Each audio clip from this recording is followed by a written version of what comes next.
안녕하세요. 저는 지금 10년째 온라인에서 아동복 관련 사업을 하고 있는 40대 초반의 아이 엄마입니다.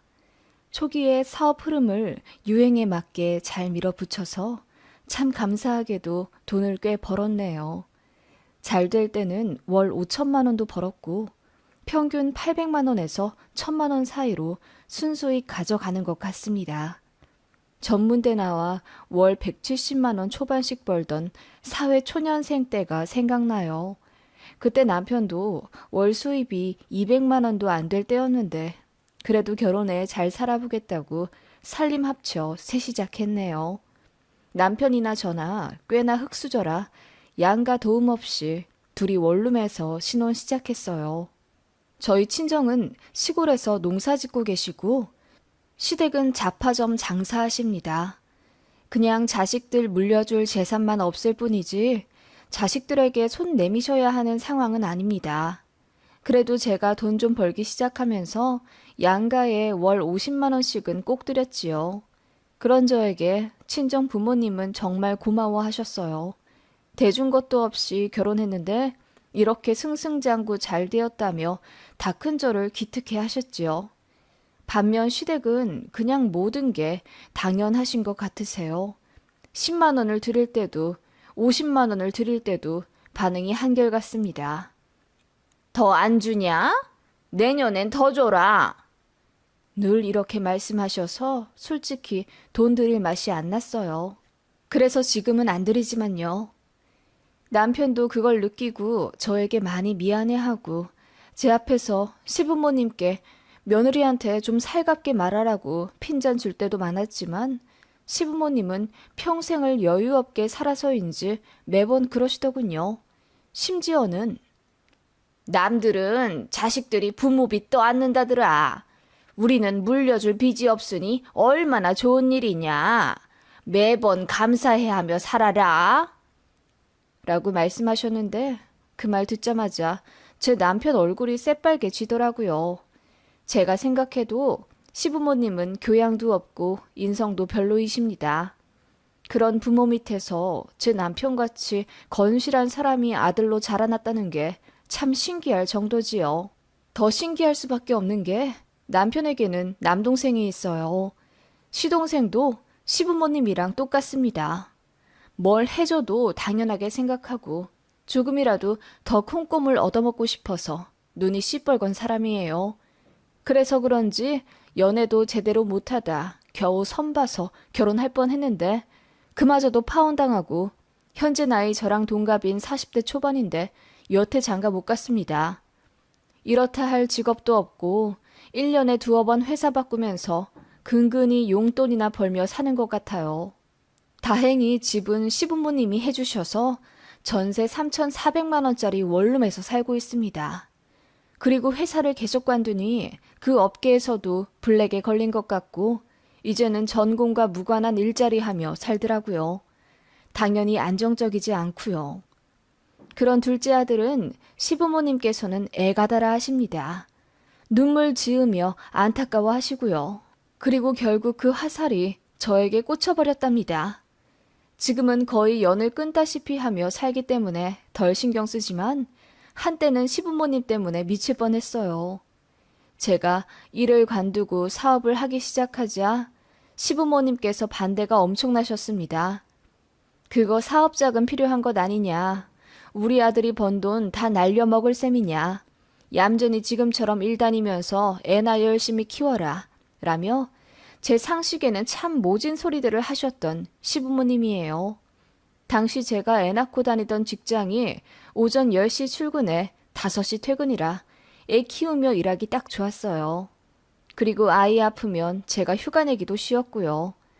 월급은 200만 원 극초반이고 아이 감기 걸려서 휴가 많이 낸 달에는 170만 원 정도 가져왔었네요. 그 정도 되니 저는 맞벌이라기보다는 아이 학원비와 마트 장 보는 비용 정도의 푼돈 벌어오며 가게 살림에 보태는 전업주부 느낌이었죠. 시부모님도 제가 그렇게 사는 것에 너무나 큰 만족을 하셨어요. 늦게 출근하고 빨리 퇴근하니 상대적으로 바쁜 남편보다 집안일도 더 하고 아이도 안정적으로 케어하면서 돈도 버니 얼마나 며느리감으로 좋으셨겠어요. 게다가 제가 운전도 할 줄 아니 시부모님 어디 가실 때마다 저를 콜택시 부르듯 불러 제껴 저를 택시기사로 쓰셨지요. 시댁이 차로 1시간 정도 거리인데 시부모님은 그게 바로 옆집인 줄 아세요. 그래서 툭 하면 부르셨습니다. 왕래도 잦아 저희 부부 일도 세세히 다 아시고 또 알고 싶어 하셨어요. 시부모님 두 분 사이가 별로 안 좋으셔서 어머님은 아들내외가 어떻게 사는지가 인생에서 가장 큰 관심사셨습니다. 그러면서 며느리인 저한테 복양도 받길 원하셨고요. 솔직히 말해 이런 시댁인 줄 알았으면 정말 결혼 안 했습니다. 결혼해 살면서 시댁이라는 사람들이 제 삶에 너무 큰 영향을 미치더라고요. 저는 제가 그렇게 못난 엄마, 못난 아내라고 생각하지 않습니다. 어쨌든 근무 시간이 남편보다 적으니 뒷바라지도 성실히 했어요. 남편이 일찍 나가고 늦게 퇴근하기 때문에 제가 밥, 빨래, 청소, 아이들 돌보고 교육시키는 것까지 도맡아 했고 저 덕분에 남편은 일에 집중하기가 쉬웠지요. 어머님도 그래서 안심이 되셨을 거예요.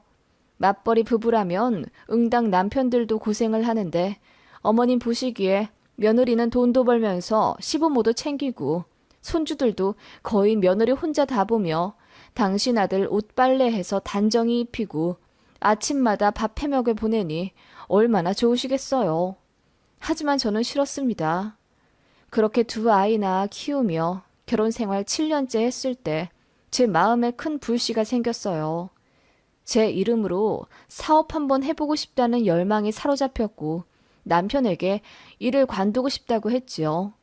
남편은 흔쾌히 허락했어요. 사업 자금도 500만 원 남짓이라 큰 부담이 없었고 남편 직장에 남는 사무실이 하나 있어서 거길 창고로 쓰게 해주겠다며 저를 밀어주었지요. 게다가 작은 애는 아직 유치원생이지만 큰애는 초등학교도 들어갔고 혼자 학원도 다닐 수 있었기에 엄마 손이 덜 필요하게 되더라고요. 마음 먹었을 때 도전해보자 싶어서 큰 마음 먹고 퇴사하고 바로 사업 시작했습니다. 시댁에는 굳이 알리지 않았어요. 가뜩이나 잔 걱정 많은 시부모님, 특히 시어머니가 잔소리가 심해서 제가 퇴사했다고 하면 돈은 어떻게 충당할 생각이냐. 애들한테도 돈이 많이 들어가는데 어떻게 하려고 그러냐. 우리도 점점 늙어가서 용돈 더 받아야 하는데 그거 다 감당할 수 있겠냐. 등등 반협박을 하실 게 분명했어요. 그래서 거의 몰래 시작했는데 어머님이 병원 간다고 저더러 데려다 달라 요청하신 날 사업하는 걸 들켰네요. 노트북으로 할 일이 많아 카페에서 일 처리하고 있는데 시어머니 전화가 왔어요. 애미야, 나 무릎이 시큰거려서 병원에 좀 가려고 한다. 늘 가던 데 말고 다른 지역에 용하다는 의사한테 가고 싶구나. 우리 옆집 할망구가 알려준 곳이 있어. 토요일 아침 10시에 나 좀 데리러 오너라. 아, 어머님 어쩌죠? 제가 토요일에 일이 있어서 병원에 못 모셔다 드릴 것 같은데요. 도련님한테 말씀해 보세요. 뭐? 네가 주말에 무슨 일이 있다고? 그리고 지금 이 소리는 뭐냐? 너 밖에 나와 있니? 지금 일할 시간 아니냐? 아, 그게요. 제가 조금 머뭇거리다 어머님께 모든 사실을 알렸습니다. 그랬더니 어머님이 쩌렁쩌렁하게 소리를 지르며 저더러 어리석은 짓을 했다고 화를 내시더라고요. 그리고는 당장 전 직장에 전화해서 싹싹 빌고 받아달라 해라. 사업하던 거 당장 관둬라. 설득하시더군요. 제가 이미 늦었고 저도 나름대로 생각이 있어 추진한 일이라고 하니 어머님이 한숨을 푹 내쉬며 얼마나 잘 되나 보자. 너 우리 아들 돈 1원이라도 손해보게 했다간 내가 가만두나 보자. 라고 하시더군요. 그 말에 정말 힘이 쭉 빠질 정도로 상처를 받았네요.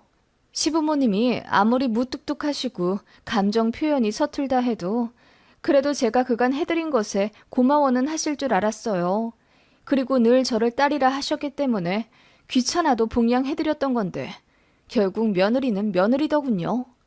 그날 저는 남편이랑 무지하게 싸웠더랬죠. 싸웠다기보다는 일종의 선전포고를 한 셈이에요. 다신 시댁의 전처럼 사근사근하게 굴지 않겠다고요.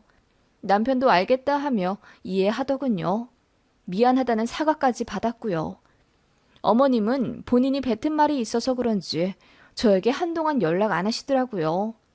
당신께서 병원이며 맡으며 오갈 때마다 저를 부려먹으셨고 제가 늘 반찬이며 과일을 사다 드리고 심부름도 다 해드렸기 때문에 제가 없으면 참 불편하실 거예요. 그래도 안 하시더군요. 진짜 다행이라고 생각했어요. 그렇게 저는 맨 땅에 헤딩을 하며 그야말로 핏똥을 싸면서 사업을 키웠어요. 그렇게 3년 정도 되었을 때 어느 정도 안정화가 되어 월 수익 고정으로 1,000만 원 전후로 벌게 되었죠. 그쯤 되었을 때 시어머니도 저에게 먼저 연락을 하시더군요. 저도 그냥 좋은 게 좋은 거라고 어른이 먼저 손 내민 걸 받아들였고요. 어머님은 저를 다시 봤다면서 어떻게 이렇게 돈 잘 버는 재주가 있었냐며 신기해 하셨어요. 그리고는 힘든 일 있으면 말하라 하시는데 참 눈물나게 감사하더군요. 저랑 거의 연락 안 했던 3년 동안 어머님도 많이 뉘우치셨구나 생각했어요. 그래서 저도 마음이 누그러지더군요. 그런데 정말 상상도 못할 일이 벌어진 거죠. 양가 용돈 50만 원씩 올려드리자 시어머니가 저에게 전화하셔서는 도대체 얼마를 벌길래 50만 원씩 턱턱 보내주는 거냐? 내년에 집도 이사 간다면서? 아들한테 얘기 다 들었다. 라고 하시더라고요. 저는 시부모님한테는 제가 버는 돈 절대 정확하게 말씀드리기 싫었어요. 사람 나름이라고 시부모님은 계속 바라기만 하실 분들 같았거든요. 그래서 그냥 회사원들보다 조금 더 버는 정도라고 두리뭉술하게 말했더니 나는 너를 딸같이 생각했는데 너는 아직도 내가 남이냐? 너희 부모님한테도 그렇게 얼마 번다고 얘기 안 했니? 어쩜 그렇게 선을 딱딱 긋고 그러니? 내가 너무 서운해서 아주 눈물이 날 지경이다. 라며 화를 내시더군요. 그러더니 자식들 주머니 사정을 알아야 본인이 도와주든 말든 해야 한다며 횡설수설 하시더니 제가 얼마 버는지 꼭 알아야겠답니다. 그즈음 여름 성수기 철이라 매출이 많이 늘어서 5천만 원도 벌 때였어요. 절대 사실 그대로 이야기하기 싫었지요. 그래서 대충 많이 벌면 1,000만 원 정도고 더 궁금해하지 마셔라. 사업이라는 게 원래 잘 될 때가 있으면 못 될 때도 있다. 다음 달엔 얼마 벌지 아무도 모르는 거라고 어머님을 달래드렸습니다. 그런데 어머님은 제가 1,000만 원 이야기한 것에 엄청 놀라신 듯 하더군요. 잘 버니 좋다며 이왕이면 여유 없는 시댁에 돈 조금 더 써달라는 부탁과 함께 끊으셨습니다. 그 얘기 들으니 사실대로 이야기 안 하길 잘했다 싶더군요. 그런데 문제는 예상외의 곳에서 터졌습니다. 어머님이 제 남편에게 애들 엄마가 5월에 세금을 얼마나 냈냐고 물어보셨다더군요. 지금 생각하면 그거 시동생이 코치해준 대로 물어보신 듯 하고요. 제 남편은 아무것도 모르고 사실대로 얼마 냈다고 했고요. 그걸로 제가 얼마 정도 버는지 시동생과 추측을 한 모양입니다. 제가 달에 1,000만 원 훨씬 이상 버는 걸 알게 된 시어머니가 분노에 가득 차 저에게 찾아오셨습니다. 너 1,000만 원 훨씬 넘게 벌지? 우리 작은 아들이 그러는데 한 달에 3천만 원은 넘게 벌 것 같다고 하던데? 그리고는 제가 사실대로 이야기하지 않아 너무 서운하다며 우시더군요. 저는 저대로 열이 받아 어머님, 제 남편에게 세금 떠보듯이 물어봐서 기어코 알아내신 어머님께도 저는 서운한데요. 사실대로 이야기하지 않은 건 저도 나름대로의 이유가 있는 거예요. 라고 했더니 어머님이 아무 말 못하시더군요. 그렇게 포기하시는 줄 알았는데 도련님이 진짜 끈질기더군요. 제 사업체를 뒤에서 조사를 했나 보더군요. 어디서 제 매출 추정액을 뽑아가지고 지 엄마를 드렸더라고요. 거기는 제가 월 5천만 원까지도 찍힌 금액이 있었어요. 시어머니가 그 종이 한 장 달랑달랑 들고 와서는 며느리가 이렇게 능력 있을 줄 몰랐다면서 동네방네 자랑했으니 책임지라 하시더군요. 어쩔 거야. 다들 나보고 부럽다고 하는데 아파트라도 전세로 좀 뽑아줘야겠네. 물론 농담이다.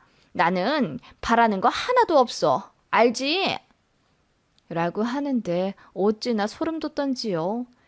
그러더니 제 손을 붙잡고 하는 말이 가관이었습니다. 나는 정말 바랄 것 없다. 우리야 다 늙어서 이제 죽을 날만 기다리지만 네 남편 동생은 얘기가 다르지. 너도 알다시피 네 시동생이 여태 자리도 못 잡고 색시도 없이 힘들게 살아가잖니. 나로서는 정말 우리 막내가 눈에 밟혀서 죽지도 못하는 거야.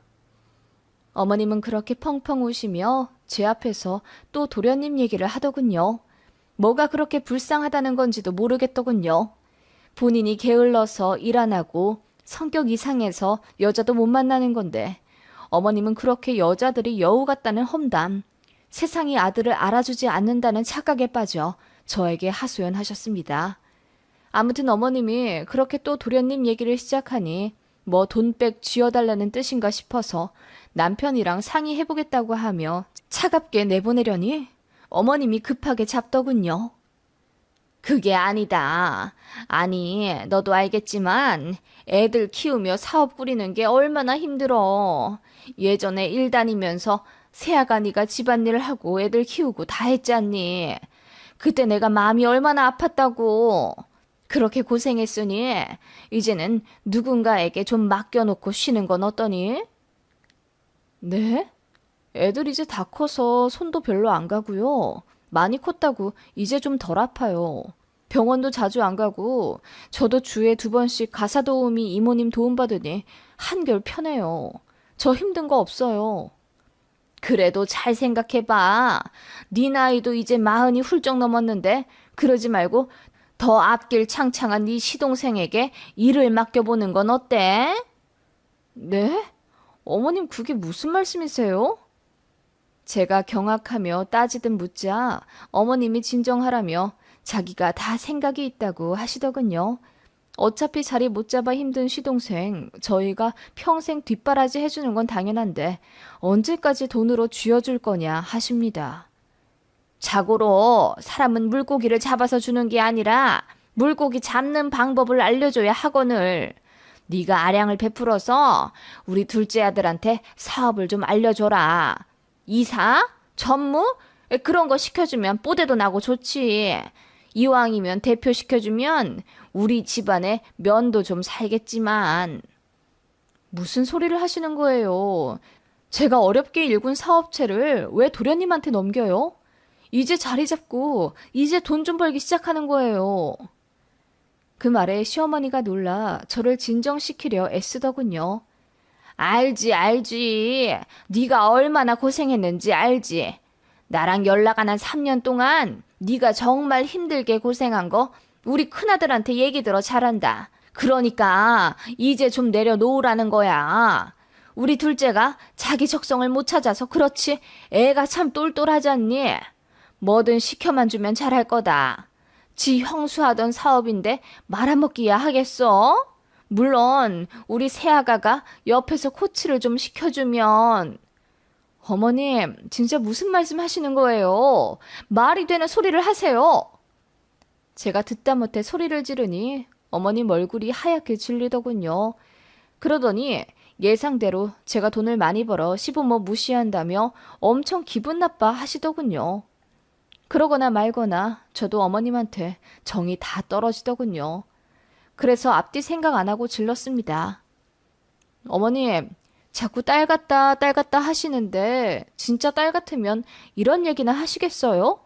그동안 만만한 며느리 부려먹고 사업한다 무시할 땐 언제고 이제와 일 잘 풀리니 그것마저도 빼앗아 가려 하세요? 빼앗다니? 너는 네 시동생 잘 되는 게 배 아프더냐? 같이 잘 되면 좋은 거지. 같이 잘 되긴 뭐가 잘 돼요. 도련님이 아직도 직장 제대로 안 다니고 장가도 못 간 건 다 도련님 능력인 거죠. 여태 자리 못 잡은 사람이 대표직 달면 새 사람 돼요? 제가 뭐하러 무능력한 사람한테 제일 맡기겠어요? 다 같이 잘 되는 게 아니라 다 같이 골로 가는 거죠. 제가 처음으로 소리를 지르며 바락바락 대들자 어머님이 뒤로 넘어가시더군요. 그러거나 말거나 저도 하고 싶은 말 다 했습니다. 제가 얼마 버는지 말 안 해서 서운하다고 하셨죠? 이래서 안 알려드린 겁니다. 이래서 밑도 끝도 없이 바라기만 하고 누울 자리 있으면 발부터 뻗고 보는 시댁이라서요. 그래도 그건 남편 가족이라 잘해드렸어요. 근데 그거 아시죠? 저도 남편이랑 이혼하면 어머님이랑 아예 남되는 거. 어머님이랑 저는 그런 사이라고요. 자꾸 딸 같은 소리해서 징그러웠어요. 그렇게 다 내질러 버리니 속이 시원하더군요. 어머님은 입술까지 덜덜 떨며 저에게 질리신 듯 하고요. 그러더니 아들한테 다 잃어버리겠다고 오열하시며 가시길래 그러세요. 첫째 아들도 이혼남 만들어서 아들 둘 다 끼고 사심 딱이겠네요. 라고 했더니 움찔하시며 나가시더군요. 그렇게 어머님이랑 끝냈습니다. 그날 이후로는 어머님도 저에게 연락 안 하시고 저도 연락 안 해요. 남편에게 어머님한테 연락 안 왔냐고 하니 아무것도 모르는 얼굴로 무슨 일이 있냐 하네요. 사업체를 시동생 물려달라 하시길래 쓴소리 한번 했다고 했더니 남편이 얼굴 붉히며 미안하다고만 합니다. 돈도 안 보냈어요. 남편이 알아서 보내든지 말든지 할 겁니다. 전처럼 10만 원으로 줄여 보내는 것 같더라고요. 더 이야기하지 않았어요. 그냥 이대로 잠잠히 흘러가는 지금이 좋을 뿐입니다. 그날 이후로 시댁 관련 일이나 경조사 같은 건 오로지 남편이 다 알아서 하고요. 저는 명절에도 찾아가 뵙지 않습니다. 그냥 이렇게 사는 게 마음 편하고 좋다고 하니 남편도 그러라 하네요. 제가 너무한 건가요? 얘기 아는 사람들은 다 사이다 같아 속 시원하다고 하긴 하네요.